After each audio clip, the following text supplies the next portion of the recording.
Hey, this is Amy from Spunky Dogs, and today's video is 3 tips on how to train busy dogs, wiggly dogs, or dogs that get up in your space.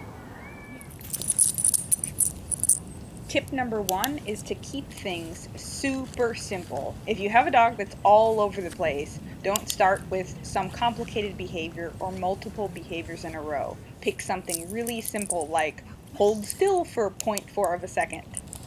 Still or slowed body movements along with eye contact for even a flash of a second is really all you want to start with.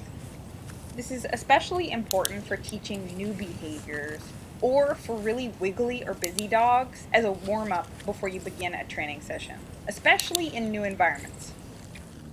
Tip number 2 is to treat exactly where you want your dog to be. Also, as best you can, treat exactly when the behavior is happening too. For most behaviors, this means you're holding onto the treat, waiting for the behavior, and then as soon as you see it, your hand shoots down to the dog's mouth. Our third tip is that platforms are your friend. If you have a dog that throws out a ton of behavior, is all over the place, or gets up in your space when you're trying to do a training session, platforms are your best friend. There are 2 wonderful things about training on a platform or some other object that engages your dog's body physically. One is limited range of movement. Your dog can't really go many places. There's a lot of stuff they can't do. They can't sniff the forest, they can't pull on the end of the leash, and they can't get up in your space if you take a step back. And most dogs are a little more reluctant to try a bunch of new things if they're up at a height and are a little more concerned about stepping into an area that's less comfortable for them. You don't have to go crazy with height here. Any platform will work. We don't want this to be a safety issue or set your dog up for failure by putting them in a place where if they fall, they don't trust you anymore. Okay. The second wonderful thing about platforms is body engagement.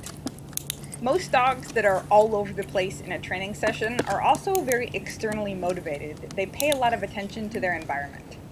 Requesting that your dog interact with its environment through its body, through turning, stepping, and backing, will remind your dog where it is and help your dog focus.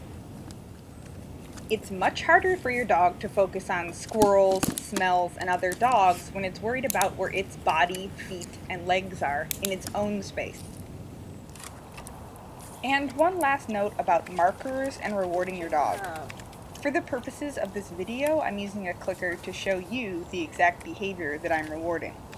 But if you're not lightning fast and very precise in your treat delivery, then I would just practice that and not worry about a clicker. You're going to have to mark and reward pretty simultaneously anyway, or else your dog will have the chance to do 10 behaviors in between the mark and the reward. And that makes for a pretty confusing training session for them. So don't worry about it.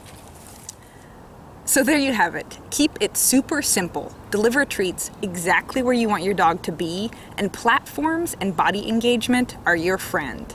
Thank you for watching and happy training.